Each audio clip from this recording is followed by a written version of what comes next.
के घर ही रहने लगे। श्रीवास पंडित और उनकी धर्मपत्नी मालिनी देवी उन्हें अपने सगे पुत्र की भांति प्यार करते थे। नित्यानंद जी को अपने माता पिता को छोड़े आज लगभग 20 वर्ष हो गए। 20 वर्षों से इसी प्रकार देश विदेशों में घूमते रहे। 20 वर्षों के बाद अब फिर से मातृ पितृ सुख को पाकर वे परम प्रसन्न हुए। गौरांग महाप्रभु इनका हृदय से बड़ा आदर करते थे। वे इन्हें अपने बड़े भाई से भी बढ़कर मानते थे। तभी तो यथार्थ में प्रेम होता है, दोनों ही ओर से सत्कार के भाव हो तभी अभिन्नता होती है।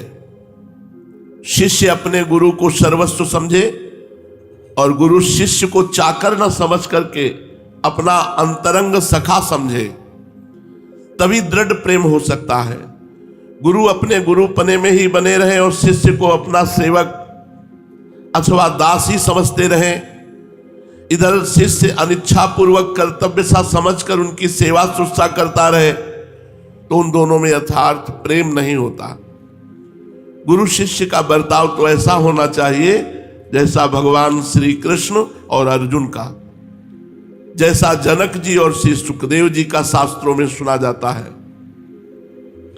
नित्यानंद जी गौरांग महाप्रभु को अपना सर्वस्व ही समझते थे, किंतु गौरांग महाप्रभु सदा उनकी पूजा करते, आदर सत्कार करते थे। यही तो इन महापुरुषों की विशेषता है। नित्यानंद जी का स्वभाव बड़ा चंचल था। वे कभी कभी स्वयं अपने हाथों से भोजन ही नहीं पाते। तब श्रीवास की पत्नी मालिनी देवी उन्हें अपने हाथों से छोटे बच्चों की तरह खिलाती। कभी कभी ये उनके साथ बालकों की भांति क्रीड़ा करते, कभी उनकी गोद में शिशुओं की तरह क्रीड़ा करते। इस प्रकार ये श्रीवास और उनकी पत्नी मालिनी देवी को वात्सल्य सुख का आनंद देते हुए उनके घर में सुखपूर्वक रहने लगे। प्रेम सचमुच स्वाभाविक है, बनावटी नहीं होता। यदि वास्तव में उसमें किसी भी प्रकार का संसारी स्वार्थ नहीं है तो दोनों ही ओर से हृदय में एक प्रकार की हिलोरे सी उठा करती है। सीने में दिल को खींचता हुआ सा देखकर ही अनुमान करते हुए कहते हैं, इसको उसको ही कहते होंगे शायद सीने में जैसे कोई दिल को मला करे। ये प्रेम की एक स्थिति होती है। जो मैं ऐसा जानती प्रीति के दुख होए, नगर ढिंढोरा पीटती अजी प्रीति न करियो कोय। प्रेम में एक मीठा मीठा दर्द होता रहता है अपने प्रीतम के चिंतन में। निश्चयात्मक क्रिया देने में डरती है। अद्वैताचार्य जी शांतिपुर में बैठे हुए महाप्रभु से प्रेम कर रहे हैं और गौरांग महाप्रभु की हर लीला को सुनते मन ही मन प्रसन्न होते। अपने प्यारे की प्रशंसा सुनकर हृदय में स्वाभाविक ही एक प्रकार की गुदगुदी सी होने लगती है। महाप्रभु चैतन्य देव का यशा सौरभ अब धीरे धीरे संपूर्ण गौड़ देश में व्याप्त हो चुका था। आचार्य प्रभु के भक्ति भाव की बातें सुनकर आनंद में विभोर होकर नृत्य करने लगते और अपने आप ही कभी कभी कह उठते, गंगा जल और तुलसी दल से मैंने चिरकाल तक भक्त भय भंजन भगवान का अर्चन पूजन किया था। ऐसा प्रतीत होता है कि मेरा वह पूजन अब सफल हो गया। गौरहरि भगवान चैतन्य महाप्रभु के रूप में प्रकट होकर भक्तों के दुखों को दूर करेंगे। उनका हृदय बार बार कहता, प्रभु की छत्र छाया में रहकर अनेकों भक्त पावन बन रहे हैं। वे अपने को गौरहरि के संसर्ग और संपर्क से कृतकृत्य बना रहे हैं। मन कहता अद्वैताचार्य का कि तू भी चल करके अपने इस नीरस जीवन को सार्थक क्यों नहीं बना लेता। किंतु प्रेम में भी एक प्रकार का मीठा मीठा मान होता है। अपने प्रिय की कृपा की प्रतीक्षा में भी एक प्रकार का अनिर्वचनीय सुख मिलता है। इसीलिए थोड़े ही देर बाद वे फिर सोचते, मैं स्वयं क्यों चलूं, जब ये ही मेरे इष्ट देव हैं तो मुझे स्वयं बुलावे, बिना बुलावे मैं क्यों जाऊं। इन्हीं सब कारणों से इच्छा होने पर भी अद्वैताचार्य नवद्वीप नहीं आते थे। इधर महाप्रभु को जब भावावेश होता तभी जोर से चिल्ला उठते कि नाड़ा कहाँ है। नाड़ा द्वैताचार्य जी को कहते थे। हमें बुलाकर स्वयं शांतिपुर में जा छिपा, उसी की हुंकार से तो हम आए हैं। पहले तो भक्तगण नाड़ा का अर्थ ही नहीं समझ पाए कि महाप्रभु का अभिप्राय किससे है। जब श्रीवास पंडित ने दीनता के साथ जानना चाहा कि नाड़ा कौन है, तब प्रभु ने स्वयं ही बतलाया, अद्वैताचार्य। अद्वैताचार्य की प्रार्थना पर हम जगत उद्धार के लिए अवनी तल पर अवतीर्ण हुए हैं। नाड़ा कहने का हमारा अभिप्राय अद्वैताचार्य से है। अब तो नित्यानंद महाप्रभु के नवद्वीप आ जाने से गौरांग का आनंद अत्यधिक बढ़ गया। अब वे अद्वैताचार्य के बिना कैसे रह सकते थे। अद्वैताचार्य और नित्यानंद ये तो उनके परिकर के प्रधान स्तंभ थे। इसलिए एक दिन एकांत में प्रभु ने श्रीवास पंडित के छोटे भाई राम से शांतिपुर जाने के लिए संकेत किया। प्रभु का इशारा पाकर रमाई पंडित को परम प्रसन्नता हुई। वे उसी समय अद्वैताचार्य को लिवाने के लिए शांतिपुर चल दिए। शांतिपुर में पहुंचने पर रमाई पंडित आचार्य के घर गए। उस समय आचार्य अपने घर के सामने बैठे हुए थे। दूर से ही श्रीवास पंडित के भाई को आते देखकर वे गदगद हो उठे। उनकी प्रसन्नता का पारावार नहीं रहा। आचार्य समझ गए कि अब हमारे शुभ दिन आ गए। कृपा करके महाप्रभु ने हमें स्वयं बुलाने के लिए रमाई पंडित को भेजा है। भगवान भक्त की प्रतिज्ञा की इतनी अधिक परवाह करते हैं कि उसके सामने अपना सर्वेश्वर भूल जाते हैं। इसी बीच रमाई पंडित ने आकर अद्वैताचार्य को प्रणाम किया। अद्वैताचार्य ने भी उनका प्रेमालिंगन किया। आचार्य से प्रेमालिंगन पाकर रमाई पंडित एक ओर खड़े हो गए और आचार्य की ओर देखकर कुछ मुस्कुराने लगे। उन्हें मुस्कुराते देखकर आचार्य कहने लगे, मालूम होता है महाप्रभु ने मुझे स्मरण किया है, किंतु मुझे कैसे पता चले कि यथार्थ में वे ही मेरे प्रभु हैं। जिन प्रभु को पृथ्वी पर संकीर्तन का प्रचार करने के निमित्त मैं प्रकट करना चाहता था, वे मेरे आराध्य देव महाप्रभु ये ही हैं। इसका तुम लोगों के पास कुछ प्रमाण है? कुछ मुस्कुराते हुए रमाई पंडित ने कहा, आचार्य महाशय, हम लोग तो उतने पंडित तो नहीं हैं। प्रमाण और हेतु तो आप जैसे विद्वान ही समझ सकते हैं, किंतु हमें इतना अवश्य समझते हैं कि प्रभु बार बार कीर्तन के समय आपका स्मरण करते हुए कहते हैं, अद्वैताचार्य ने ही हमें बुलाया है। उसी के हुंकार के वशीभूत होकर हम भूतल पर आए हैं। लोकोद्धार की सबसे अधिक चिंता अद्वैताचार्य को ही थी। इसलिए उनकी चिंता को दूर करने के निमित्त श्री कृष्ण संकीर्तन द्वारा लोकोद्धार करने के निमित्त ही हम अवतीर्ण हुए हैं। अद्वैताचार्य जी मन ही मन बहुत प्रसन्न हो रहे थे। प्रभु की दयालुता, भक्त वत्सलता और कृपालता का स्मरण करके उनका हृदय द्रवीभूत हो रहा था। प्रेम के कारण उनका कंठ अवरुद्ध हो गया। इच्छा करने पर भी वे कोई बात मुख से नहीं कह सकते थे। प्रेम में गदगद होकर वे रुदन करने लगे। पास में ही बैठी हुई उनकी धर्मपत्नी सीता देवी ने भी आचार्य की ऐसी दशा देखकर प्रेम के कारण अश्रु बहाने लगी। आचार्य का पुत्र भी माता पिता को प्रेम में विह्वल देखकर रुदन करने लगा। कुछ काल के अनंतर अद्वैताचार्य के प्रेम का वेग कुछ कम हुआ। उन्होंने जल्दी से सभी पूजा की सामग्री इकट्ठी की और अपनी स्त्री तथा बच्चे को साथ लेकर वे रमाई पंडित के साथ नवद्वीप की ओर चल पड़े। नवद्वीप में पहुंचने पर आचार्य ने रमाई पंडित से कहा, देखो, हम इस प्रकार प्रभु के पास नहीं जाएंगे। हम यहीं नंदनाचार्य के घर में ठहरते हैं। तुम सीधे घर चले जाओ। यदि प्रभु हमारे आने के संबंध में कुछ पूछे तो तुम कह देना वे नहीं आए। यदि उनकी हमारे प्रति यथार्थ प्रीति होगी तो वे हमें यहां से स्वयं ही बुला लेंगे। वे हमारे मस्तक पर अपना चरण रखेंगे, तभी हम समझेंगे कि उनकी हमारे ऊपर कृपा है और हमारी ही प्रार्थना पर वे जगत उद्धार के निमित्त अवतीर्ण हुए हैं। आचार्य की ऐसी बात सुनकर रमाई पंडित अपने घर चले गए। शाम के समय सभी भक्त आ करके श्रीवास पंडित के घर एकत्रित होने लगे। कुछ काल के अनंतर महाप्रभु भी पधारे। आज महाप्रभु घर में प्रवेश करते ही भावावेश में आ गए और भावावेश में जल्दी से भगवान के आसन पर विराजमान हो गए और जोरों के साथ कहने लगे, नाड़ा शांतिपुर से तो आ गया है, किंतु हमारी परीक्षा के निमित्त नंदनाचार्य के घर छिपा बैठा है, अब भी हमारी परीक्षा करना चाहता है। उसी ने तो हमें बुलाया है और अब वही परीक्षा करना चाहता है। प्रभु की इस बात को सुनकर भक्त आपस में एक दूसरे का मुख देखने लगे। नित्यानंद महाप्रभु मन ही मन मुस्कुराने लगे।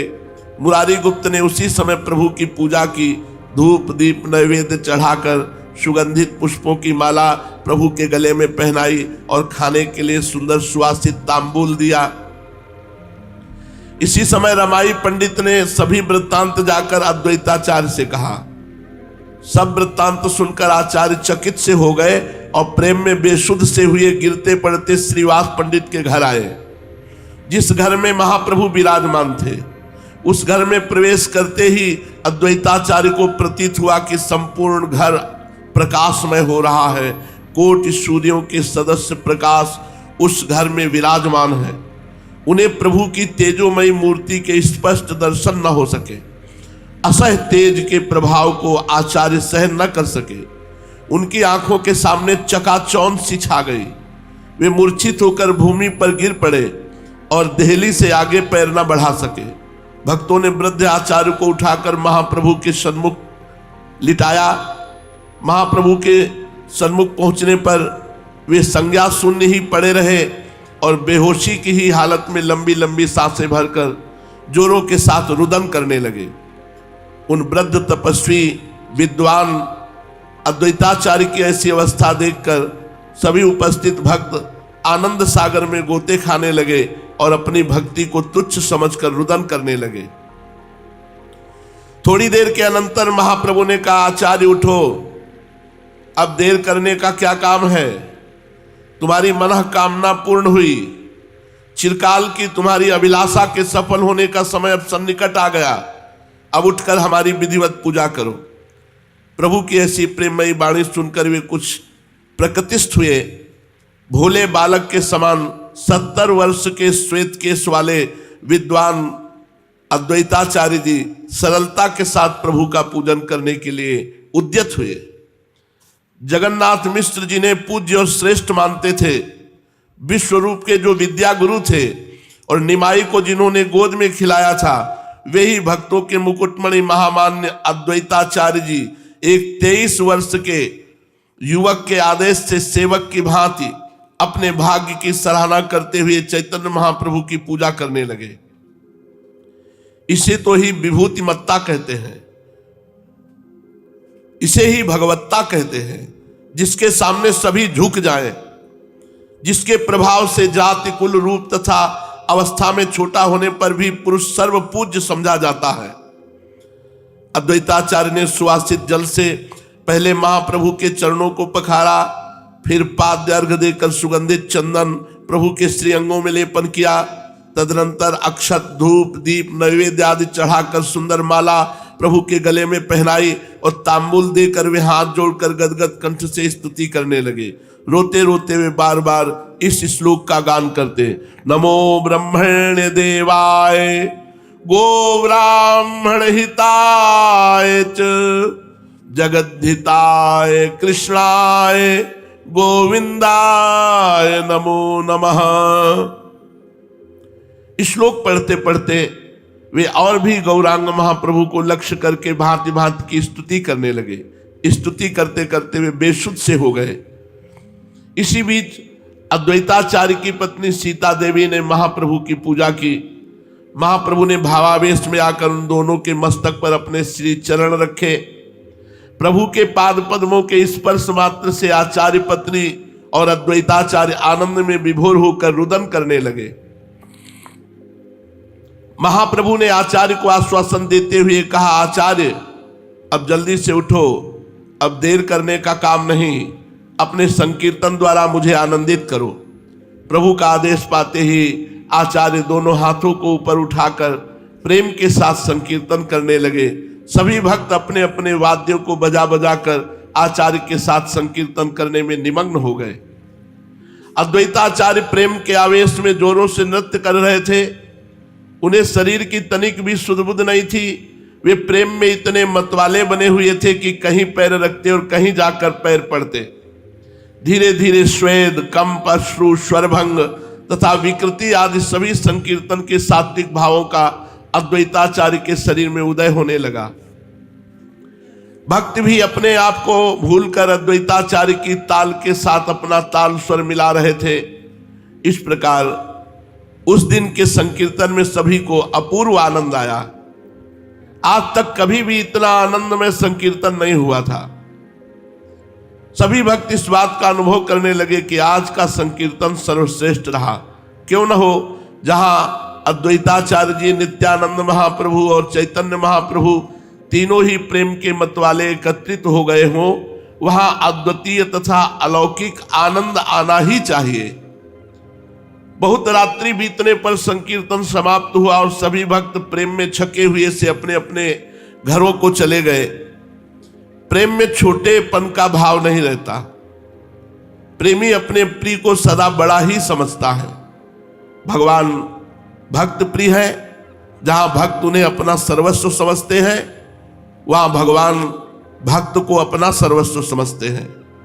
भक्त के प्रति श्रद्धा का भाव प्रदर्शित करते हुए भगवान स्वयं कहते हैं, मैं भक्तों के पीछे पीछे इस कारण फिरा करता हूं कि उनकी पदधूलि उड़कर मेरे ऊपर पड़ जाए और उससे मैं पावन हो जाऊं। अनुब्रजाम में हम नित्यम पूये अत्यंगुरेणु भी। देखो, जगत को पावन बनाने वाले प्रभु के ये भाव हैं। भक्त दिन रात्रि भगवान का भजन करते हैं तो भगवान कहते, जो मेरा जिस रूप में जैसे भजन करता है, मैं भी उसका उसी रूप से वैसे ही भजन करता हूं। विश्व के एकमात्र भजनी भगवान की लीला तो देखिए। प्रेम का कैसा अनोखा दृष्टांत है। जो विश्वंभर हैं, चराचर सभी प्राणियों का जो सदा पालन पोषण करते हैं, जिनके संकल्प मात्र से संपूर्ण विश्व तृप्त हो सकता है, वे कहते हैं कि कोई मुझे भक्ति से कुछ दे देता है, उसे ही मैं प्रसन्न होकर खा लेता हूं।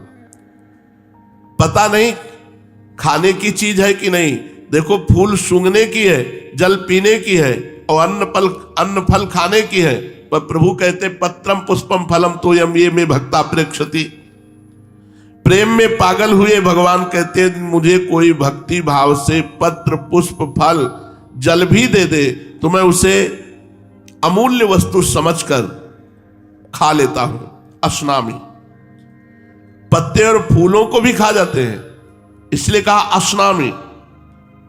धन्य है ऐसे जगत का पालन पोषण करने वाले भगवान भक्ति भाव को स्वीकार करते हैं।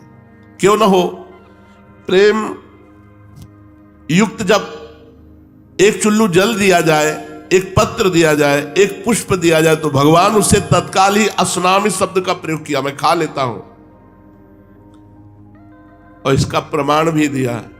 विदुरानी जी केला का गूदा फेंक रहे हैं और छिलका पवा रहे हैं और भगवान सराह सराह करके पा रहे हैं। छिलका कोई पाने की वस्तु? असली में प्रभु उसका प्रेम पाते हैं, वस्तु नहीं पाते। वस्तु तो देखने मात्र की बात। भगवान उसमें जो छुपा हुआ भाव है, जो प्रेम है भक्त का, उसे पाते हैं। प्रेम को खाकर प्रभु प्रसन्न होते हैं। प्रेम ही ऐसी वस्तु है, उसका जहां भी समावेश हो जाएगा वही पदार्थ सुखमय, मधुमय, आनंदमय और तृप्तिकारक बन जाएगा। उस दिन संकीर्तन के अनंतर दूसरे तीसरे दिन फिर अद्वैताचार्य शांतिपुर को चले गए।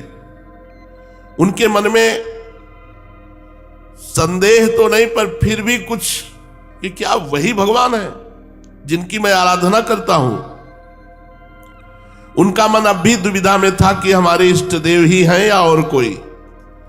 इसलिए एक दिन वे संशय बुद्धि से फिर नवद्वीप आए। उनका हृदय प्रभु की ओर स्वतः ही आकर्षित हो गया था। उन्हें महाप्रभु की स्तुति मात्र से परमानंद प्रतीत हुआ था, पर भीतर एक भाव बना था, क्या है मेरे आराध्य देव हैं। भीतर से बिना विश्वास के ऐसे भाव हो ही नहीं सकते, किंतु प्रकट में अपना विश्वास ही जताते। उस समय प्रभु श्रीवास पंडित के यहां भक्तों के साथ श्री कृष्ण कथा कर रहे थे। अद्वैताचार्य को आया देखकर प्रभु भक्तों के सहित उनके सम्मान के निमित्त उठ खड़े हुए। प्रभु ने बड़ी श्रद्धा भक्ति के सहित आचार्य को प्रणाम किया। आचार्य भी लजाते हुए अपने श्वेत बालों से प्रभु के पाद पद्मों की पराग को पोंछा। उपस्थित सभी भक्तों को आचार्य ने प्रेमालिंगन दान दिया और प्रभु के साथ वे सुखपूर्वक बैठ गए। सबके बैठ जाने पर महाप्रभु ने मुस्कुराते हुए कहा, भाई देखो यहां सीतापति विराजमान है। अद्वैताचार्य जी की पत्नी का नाम सीता था। यहां पर सीतापति विराजमान है। किसी को भय भले हो, हमें तो कुछ भय नहीं है। हमें इसलिए भय नहीं कि सीतापति विराजमान है।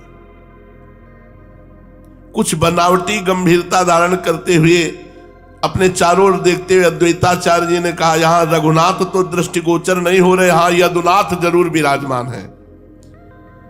प्रभु ने इस उत्तर को सुनकर कुछ संकुचित होते हुए से उस बात को उड़ाने के निमित्त कहा, देखिए हम तो चिरकाल से आशा लगाए बैठे थे कि हम सभी लोग आपकी छत्र छाया में रहकर श्री कृष्ण कीर्तन करते हैं, किंतु आप बार बार शांतिपुर जाकर विराजमान होते हैं, तो ऐसा हम लोगों से क्या अपराध हो गया कि आप शांतिपुर जाते हैं। अद्वैताचार्य से चैतन्य महाप्रभु ने कहा। अद्वैताचार्य जी इसका कुछ उत्तर देने नहीं पाए थे कि बीच में ही श्रीवास पंडित बोल उठे, अद्वैताचार्य का नाम भी तो अद्वैत है, इसीलिए वे शांतिपुर में निवास कर रहे हैं। अब आपका आविर्भाव नवद्वीप रूपी नवधा भक्ति की पीठ में हुआ है, उसमें विराजमान होकर नित्यानंद उसका रसास्वादन कर रहे हैं, तो अद्वैत भी शांतिपुर छोड़कर अब इस नित्यानंद पूर्ण पीठ में आकर गौर गुणगान द्वारा अपने को नित्यानंदमय बनाना चाहते हैं। अभी ये द्वैत अद्वैत की दुविधा में है। इस गूढ़ उत्तर का मर्म समझते हुए अद्वैताचार्य कहने लगे, जहां पर श्रीवास है वहां पर लोगों को क्या कमी। श्री के वास में आकर्षण ही ऐसा है कि हम जैसे सैकड़ों मनुष्य उनके प्रभाव से खींचे चले आएंगे। श्रीवास पंडित इस गूढ़ोक्ति से बड़े प्रसन्न हुए। उसे प्रभु के ऊपर घटाते हुए कहने लगे, जब लक्ष्मी देवी थी तब थी, अब तो यहां वास नहीं करती, अब तो नवद्वीप से अंतर ध्यान हो गए, क्योंकि महाप्रभु की पहली पत्नी का नाम लक्ष्मी देवी था। गौरांग महाप्रभु की पहली पत्नी का नाम लक्ष्मी था। श्री के माने लक्ष्मी लगाकर श्रीवास पंडित ने कहा, अब यहां श्री का वास नहीं है। प्रभु ने जब देखा कि श्रीवास हमारे ऊपर घटाने लगे, तब आप जल्दी से कहा, पंडित जी ये आप कैसी बात कर रहे हैं। श्री के माने हैं भक्त। जहां पर आप जैसे भक्त विराजमान है वहां श्री का वास अवश्य ही होना चाहिए। भला ऐसे स्थान को छोड़कर भक्ति या श्री कहां जा सकती है। ऐसी रसमयी वार्ता हो रही। शेष चर्चा आगे। श्री राधा वल्लभ लाल की।